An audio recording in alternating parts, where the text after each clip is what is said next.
Why should you as an American give a fuck about Ukraine? I don't know about you, but I find most of the talking points about why the United States should support Ukraine as just like incredibly cringe and like honestly insulting to our intelligence. Like there's a reason all of our politicians see a benefit in backing the Ukrainians in their fight against Russia. And for some reason, they don't feel like you're smart enough to hear the argument, but I'll give it to you for them. This does not mean that you have to go run out and put a Ukraine flag in your bio, but I just think that you should understand this. US support of Ukraine kind of stems from two things. First of all, countering Russia. That's, I think, self-explanatory. I'm not going to explain that here. But the second is that there is actually a tangible benefit to having good relations with the country that controls like just the territory that Ukraine occupies. There's a book written like right either before or after World War I by Sir Hartford Mackinder. He was a British like geopolitical scholar. And in his book, he talks about how whoever controlled the heartland, meaning the heartland of Eurasia, really kind of where Ukraine sits, they control the world. They believe that because it's such a resource-rich area of land,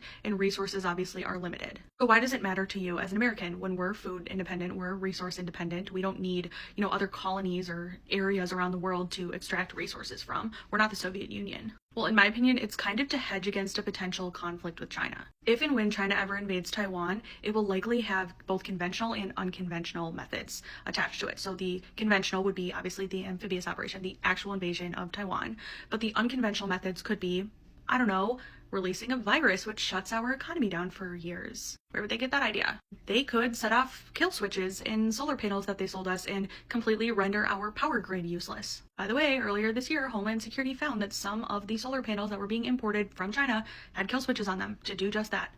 Or they could release some sort of virus into our crop system and manufacture a famine in the United States. Now, I understand that it sounds ridiculous that the fattest and richest country in the world in the year 2025 could undergo a famine. But Homeland Security has apprehended 3 Chinese nationals this year who were trying to smuggle this type of crop in that could kill all of them and kill all of our livestock. So obviously, Homeland Security should do everything that they can to, double, triple, quadruple check everything being imported into this country. But should something sneak through, and should the Chinese be able to do one of these unconventional things, it would be nice to have good relations with the country that controls Europe's breadbasket, which is Ukraine.